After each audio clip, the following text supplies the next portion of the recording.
Hello, my homeroom. As promised, I'm going to do a social studies lesson. I know I haven't done one for like over a week. The introduction was on the Persian War on the first video. It dealt with Xerxes and the Ionian Revolt and how the Persian Wars even started between the Persians and the Greeks. Real quick, I'm not going to go, I already have a video out there posted. If you want to learn more about how the war started, go back and watch the first video in the Google Classroom. But in a nutshell, there was a man named Darius who took over the Persian Empire after a series of battles between other leaders.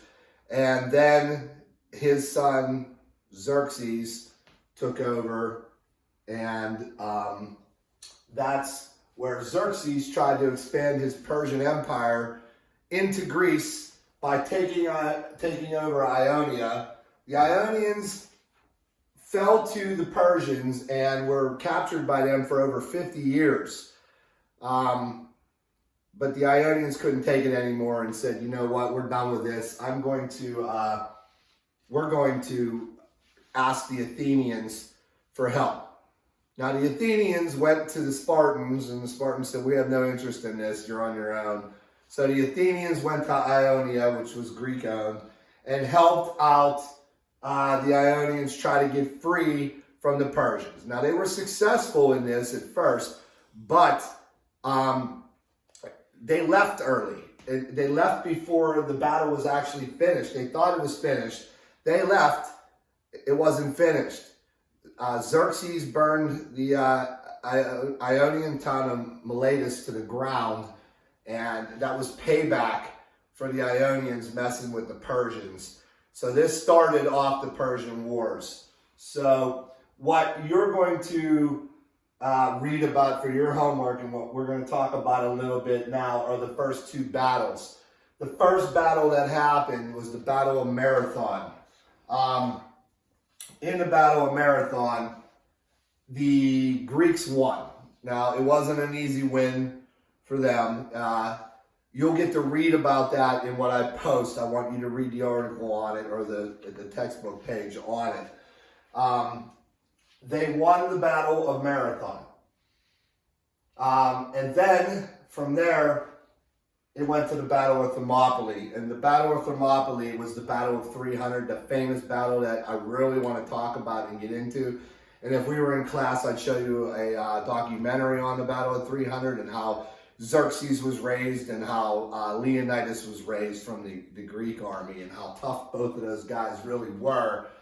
And what happened in the Battle of Thermopylae. So what you're going to do for me is you're going to read about the Battle of Marathon and you're going to read about the Battle of Thermopylae, all right? And then what we'll do is we'll discuss this further in the next video. You got a couple homework pages to do, which I will post along with the pages on the Battle of the Marathon and the Battle of Thermopylae. I'll give you a little background on the battles. Thermopylae was the most important one. That's actually the only one of the four that we're going to discuss that the Greeks lost. And they wouldn't have lost that battle had it been for a traitor in the Greeks that went to Xerxes and told Xerxes, who was the leader of the Persian Empire, that how to get around the mountain, around the other side of the mountain and close in on the Greeks from both sides. They were doomed at that point. The Battle of Thermopylae was fought in a narrow pass. Leonidas knew that the Persian army had over 2 million people. There's various accounts of how many people the Persians had in their army, but it could have been upwards in the millions. Whereas the Greeks, you know about the famous part where they only had 300 people fighting this battle. That's not entirely true. As I said in the last video, there was probably more like 1,100 people, but that's still versus millions is impressive. Now, Leonidas knew in the Battle of Thermopylae that he had to fight in a pass. And what a pass does is narrows, puts it on a narrow plane where a large army can't roll across. They can only funnel so many people through at a time. And the Greeks were slaughtering them over and over. And how that went was there was a giant cliff, or not cliff, a giant mountain on one side of the pass called Mount Coleodromus, and then there was the pass, and then on the other side there was a cliff down to the sea, and there was nowhere to go but on that pass. You couldn't climb the solid rock mountain on one side, and you certainly didn't want to drop off the cliffs on the other side. So Leonidas knew exactly where he needed to fight this battle, and he set up camp there, and it was doing great, slaughtering the Persians. And once that traitor went and told Xerxes what to do, that's what changed the Battle of Thermopylae. Now, Leonidas wasn't stupid. He put a group from another city-state at the top of the pass and told them to guard this pass just in case somebody tried to sneak around to the other side. However, the thing about history, and what I love about history, was the timing of things.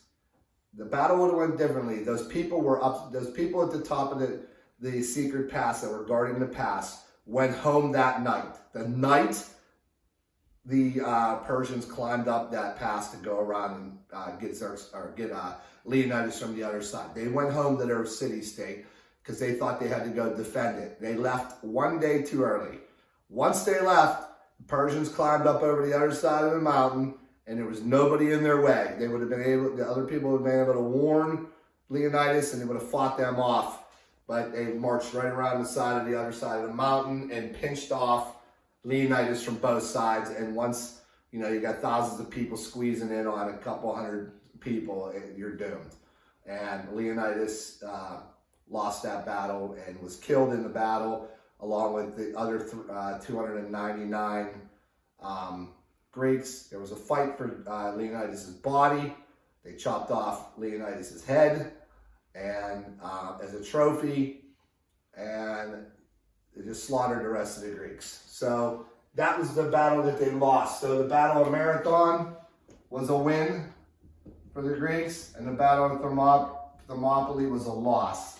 There'll be 200 battles that we talk about that the Greeks will win and banish Xerxes forever from ever coming back to Greece.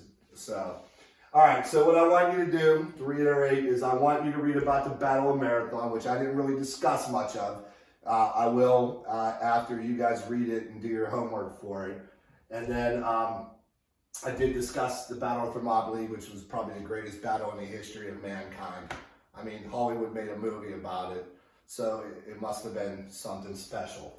All right, I will post this video out on your classroom, and I will post 4 pages out there for you to for your homework. You'll read the Battle of Marathon, and you'll read the Battle of Thermopylae, and you'll do the 2 workbook pages that I post out there as well, just like we would in class.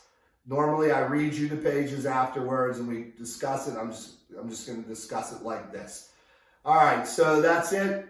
I'll post that out there. Just keep working through this. Hopefully, I'll get this chapter done so we can get some grades in the grade book for social studies. Don't concern yourself with your overall grade in social studies. It'll be fine. We'll get through this class, no problem, okay? Just do the homework, watch the videos. Not a lot of people watching my YouTube videos. I don't understand what the complication is. Watch the video and do the homework. So, and that goes for math as well. Math is, there's like 30 people out of 100 watching my videos. All right. Have a good Monday, guys, and I will post a math lesson on Tuesday. All right, that's it. See you later.